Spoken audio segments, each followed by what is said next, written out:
Llegó la información ahora. Información ahora. Tercera temporada. Movilidad. Y estos son datos duros que marcan que ha mejorado. Sin embargo, hay retos importantes. Los puentes, si nos referimos a 5 de febrero, los puentes son necesarios por las estaciones centrales. El sistema no funciona. No, absolutamente no. Tú ves los números de usos que tiene diario con el número de bicicletas, pues por supuesto no funciona. Hola, en esta tercera temporada de Información Ahora abordamos el tema de movilidad.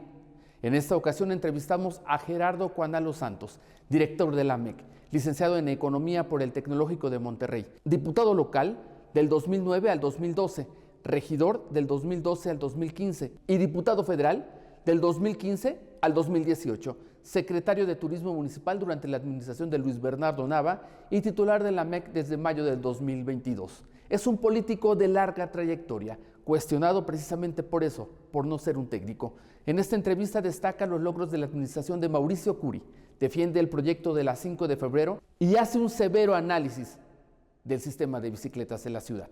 Escuche la entrevista. Gerardo Cuanalo, director de la Agencia de Movilidad del Estado de Querétaro, 2 años y medio en la administración del gobernador Mauricio Curi. ¿Qué tan eficiente es la movilidad en Querétaro? Siempre hay áreas de oportunidad en la movilidad.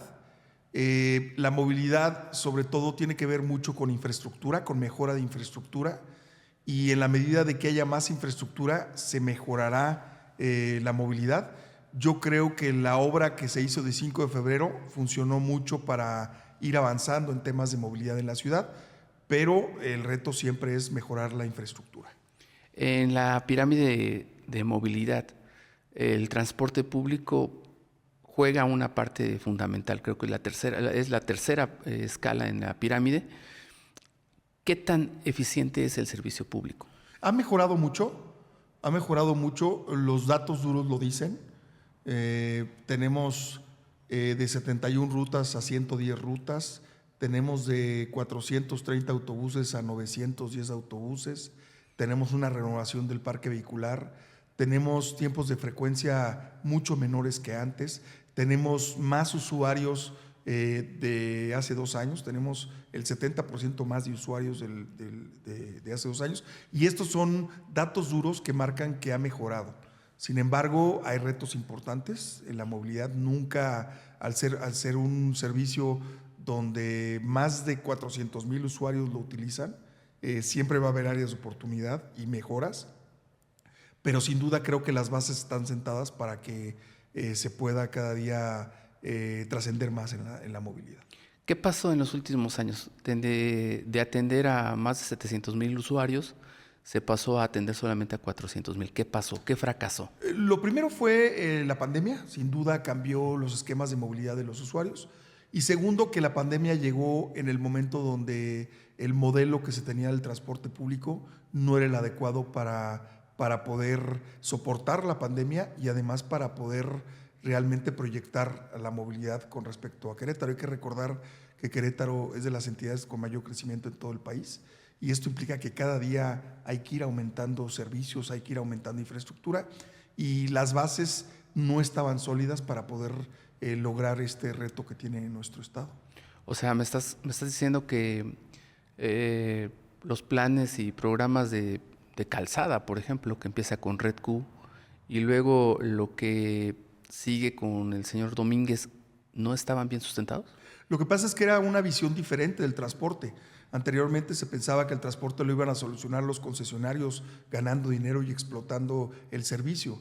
Y hoy entendemos que el transporte público es un servicio público donde el Estado tiene que intervenir a través del subsidio, a través de la aportación de dinero y a través de la regulación mucho más estricta. Y eso son visiones diferentes. En su momento creo que los modelos que se plantearon en las administraciones pasadas fueron un avance, porque también pasamos de un modelo donde había demasiados concesionarios, se pulverizaba totalmente el servicio, se pudieron agrupar, pero en esa agrupación faltó esta visión de poder tener bases sólidas para que el sistema de transporte público crezca conforme crece el Estado. ¿Es necesario el subsidio siempre? Yo creo que todos los sistemas de transporte público que funcionan bien y que son adecuados requieren de la mano del gobierno.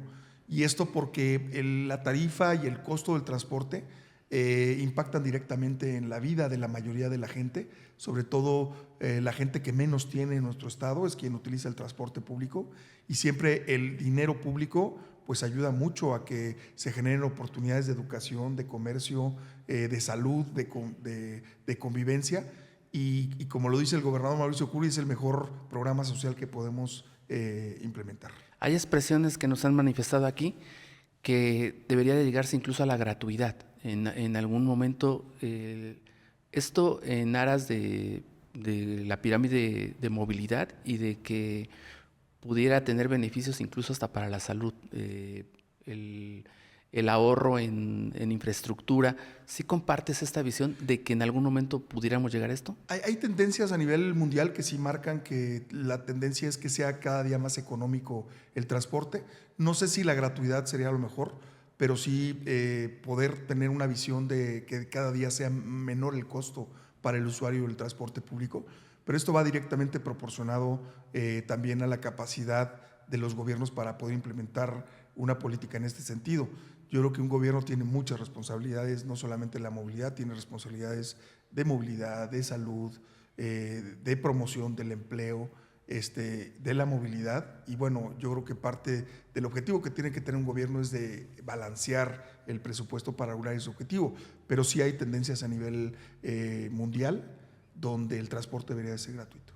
Esta tarifa de 2 pesos, ¿no es medio tramposa en el sentido de que hay un padrón de estudiantes, pero no necesariamente todos tienen el ingreso a ella? Mira, yo creo que es muy transparente el programa, porque el programa se utiliza a través de recursos públicos que van y apoyan al que realmente utiliza el transporte público.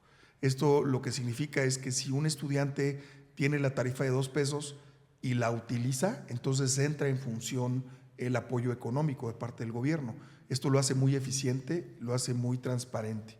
Y por supuesto, siempre para que el estudiante o cualquier beneficiario de una tarifa preferencial pues tenga beneficio o tenga la opción de poder entrar al beneficio, pues tiene que cumplir con reglas para que se pueda destinar el recurso a ese programa. Es decir, los recursos públicos están siempre amarrados por reglas de operación, y esas reglas definen quiénes son los beneficiarios de esos programas, por eso es importante aplicar.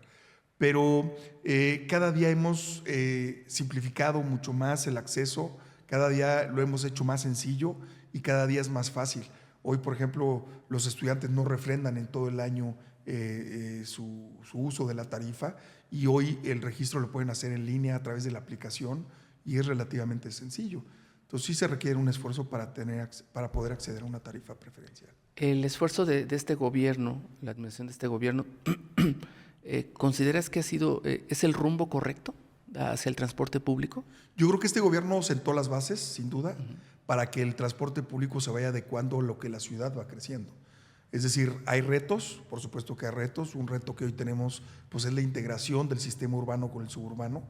Es un gran reto que se tiene, pero si no tuviéramos las bases puestas sobre la mesa a través de una ley que permita que la Agencia de Movilidad pueda ser el rector de este crecimiento, si no tuviéramos un fideicomiso donde se establezcan las reglas claras financieras y legales para poder funcionar, y si no tuviéramos también al final de cuentas un esquema donde el gobierno tiene el control del recaudo, pues no se podría diseñar un programa que vaya creciendo. Hoy en día están las bases para que pueda ir creciendo conforme va creciendo la ciudad, sin duda. Cuando escuché la palabra requisa, sí, hasta miedo da. Digo, porque eso es muy de los que dicen de comunistas, ¿no? Sí. Fuerte. Sí. ¿Y cuánto requisaron? Bueno, realmente fue el decir va en serio la transformación del transporte público. El concesionario que en ese momento tenía el total de las rutas tenía que dar una respuesta en base a la necesidad que la gente estaba demandando, y el gobierno y la agencia pues fue el ejecutor prácticamente de eso. Aquí teníamos que cuidar 2 cosas. Primero, que lográramos hacer la transformación que hoy en día estamos capitalizando, y la segunda, que no se interrumpiera el servicio, porque dejar la ciudad sin 1 o 2 días de transporte público hubiera sido realmente algo complicado. Y bueno, esta parte del instrumento legal de poder llamar a que se entreguen concesiones que no estaban siendo utilizadas, pues fue parte de lo que se implementó para poder recoger alrededor de 650 concesiones. Yo creo que esto pocas veces se ha visto, ¿no? Yo creo que nunca se ha visto, nunca se ha visto. Y además tan terso, o sea, porque no hubo saltos. Bueno, sí hubo naturalmente muchas negociaciones, estuvo muy fuerte en las negociaciones, pero siempre hubo una claridad en lo que queríamos hacer y siempre hubo una posición firme. Y esto ayudó muchísimo para que las cosas se pudieran concretar. ¿Sí te sientes respaldado por el gobernador? Absolutamente, no podría yo hacer nada si no estuviera respaldado por el gobernador. Recuerdo que en una plática me dijiste, el servicio público solamente si puede hacer algo que realmente transforme, ¿no? Sí, porque eres claro. un político, a final de cuentas, pues ya de mucha trayectoria, pero siempre en el ámbito legislativo. Bueno, estuviste en turismo, que también ahí creo que tus rutas del turismo también marcaron un antes y un después en el municipio, pero ¿por qué el transporte? Mira, la verdad es que no sé por qué llegué a este lugar. Porque yo creo que ni lo usas. No, sí lo uso, ahora sí lo uso todos los días. Ok, ahora sí ok. lo uso todos los días. Antes lo usaba poco, esa es la realidad. ¿Sí lo usas, de verdad? Sí, por supuesto, me subo prácticamente todas las semanas, casi todos los días al transporte, porque es parte de la supervisión que estamos haciendo y además vamos a estaciones, platicamos con los vecinos, platicamos con los usuarios y es parte del poder entender qué es lo que está sucediendo para poderlo atender. Yo te quiero decir que yo no sé realmente el destino, cómo me llevó acá. Creo que la parte de poder tener una carrera en el servicio público me ayudó, naturalmente. Pero realmente creo que las cosas se van aprendiendo y se van instrumentando. No es la primera vez que estoy en un área ejecutiva, como tú bien lo señalas, estuve en turismo, en alguna ocasión fui también coordinador de un programa de atención ciudadana muy importante que se llamó Armándolo Juntos en tu colonia. Que transformó también. Que transformó también. Entonces, han sido responsabilidades que nos permiten tomar decisiones y que esto se refleje en una mejor vida para los usuarios. Y eso es lo que hoy nos caracteriza, ¿no? Sin embargo, tú vas, el tema del transporte ha sido 3 veces tema de bandera política. Bueno, en esta parece que desaparece, en esta del 21, el 24, pero tú lo asumes a que se ven las transformaciones, ¿por eso no lo agarra Morena como bandera? Se siente que hay un cambio, obviamente disminuyen las quejas, disminuyen los reclamos de los ciudadanos y esto pues obviamente se convierte en parte de que no sea agenda primordial. Por supuesto que es agenda. El transporte público es muy social, es una necesidad que tiene la ciudadanía, mueve muchísima gente todos los días y es muy fácil que sucedan cosas en el transporte público. Un retraso, un choque, una obra, la falta de un operador, una descompostura de un autobús, pueden suceder cosas. Pero yo creo que hoy de alguna manera se está atendiendo, estamos dando respuesta en la medida de lo que podemos solucionar y creo que ha sido parte de que se vaya disminuyendo también la atención en el tema del transporte público. ¿Es una cuestión de percepciones el transporte público? Por supuesto que es de percepciones, pero también es de la vida diaria de la gente, ¿no? Cuando la gente no ve que pasa el autobús, pues no pasa el autobús y hay un reclamo legítimo de los ciudadanos. Cuando ve que los autobuses se descomponen todos los días, pues eso, se descomponen todos los días. Entonces, sí es un tema de percepción naturalmente y de opinión pública, pero también es una realidad todos los días de que funcione el sistema y que pase el autobús y que el operador llegue temprano y que esté capacitado y que maneje bien y que haya un buen servicio, ¿no? En esta mesa en este tema de la movilidad, se ha tocado el tema de 5 de febrero, principalmente porque según nos la vendieron como una arteria que iba a transformar el tema. De lo que quizá te corresponde son los carriles confinados. ¿Funcionan? Sí, absolutamente sí. Mira, yo te voy a dar un dato. Anteriormente que existía la obra de 5 de febrero, pasaban por 5 de febrero 43 rutas. Hoy pasan 17. ¿Y esto por qué se hizo? Bueno, pues porque la infraestructura cambió. Hoy tenemos en 5 de febrero estaciones centrales donde los autobuses requieren puerta del lado izquierdo y pareciera muy sencillo decir, bueno, cambio la infraestructura y ahora todos los autobuses circulan por el carril confinado y no fue así. Hubo realmente toda una reestructura que nos llevó a que funcione el carril confinado. Si hoy tuviéramos 43 rutas que pasaran por 5 de febrero, pues simplemente no hubiera funcionado por la congestión de autobuses. Entonces tuvimos que hacer este cambio de manera paralela, un cambio, una reestructura profunda, una reingeniería de rutas, y esto hace que el sistema de transporte en 5 de febrero y en el carril confinado funcionen perfectamente. Hoy nos tardamos entre 13 y 18 minutos de La Obrera, por ejemplo, a Zaragoza, a la estación de Zaragoza.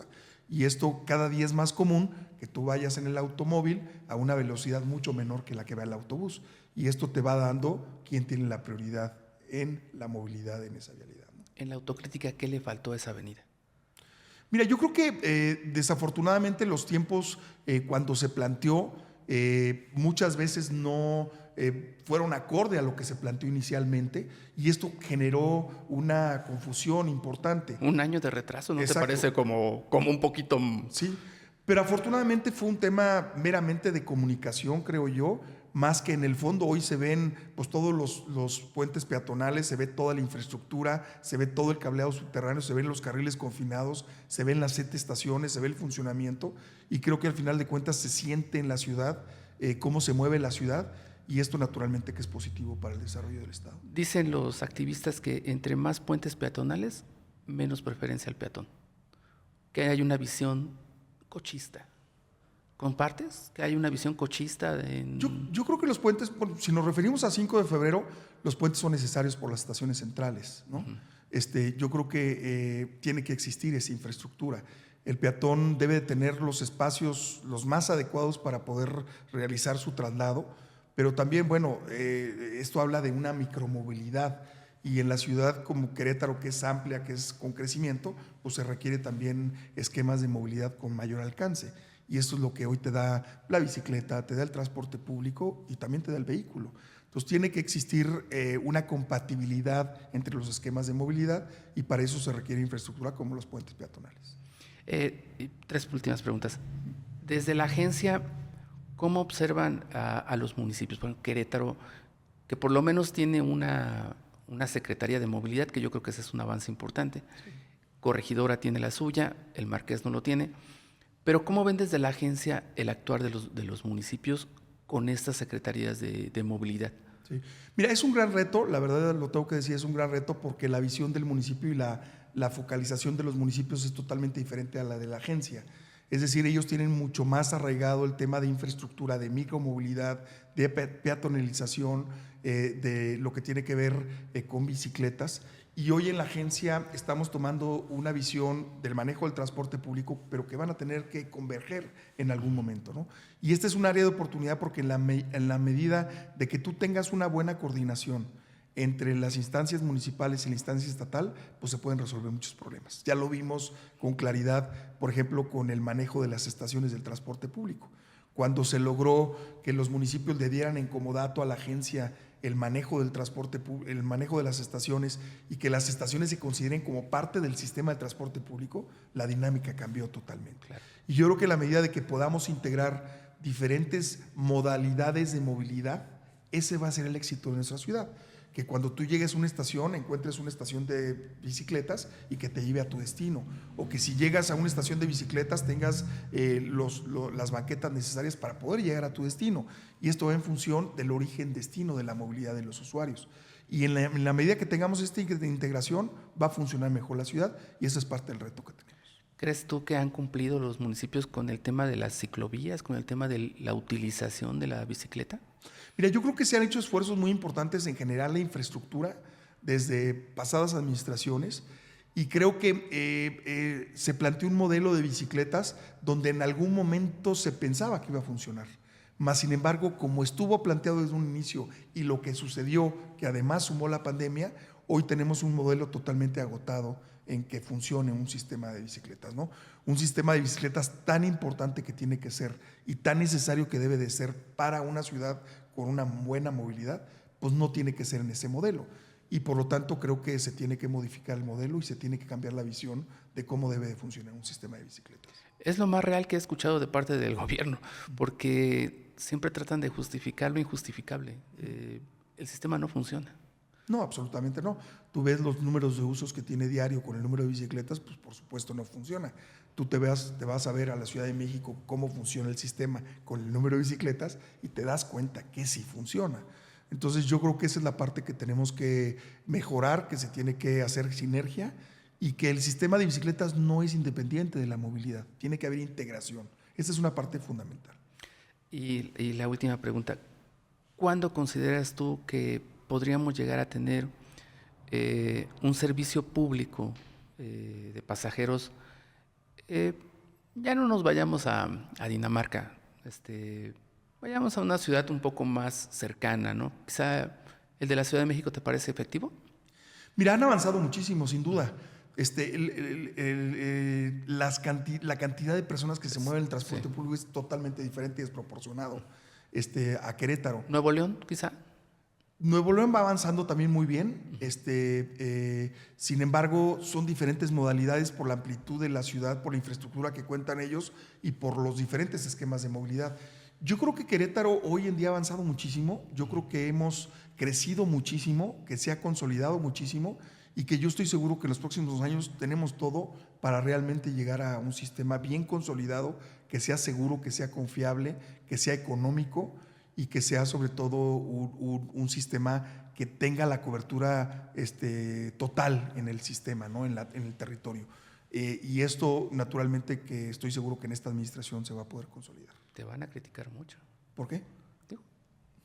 Es una buena promesa, pero... Es que están sentadas las bases para poder lograr ese objetivo. El sistema de transporte público requiere todavía de algunas modificaciones, pero tenemos que consolidar. Hay que recordar que el gobierno toma la decisión, por primera vez en la historia, de comprar autobuses, de operarlos como un sistema.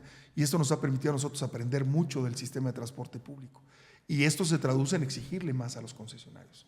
Y esto se traduce en realmente tener un servicio que lo que nosotros estamos experimentando lo experimenten los otros concesionarios y que se estandarice un servicio. Entonces yo creo que eso es lo que vamos a lograr y es el reto que tenemos, sin duda. ¿El metro es necesario? Yo creo que todavía no, pero estamos muy cerca de que pudiera ser que sí.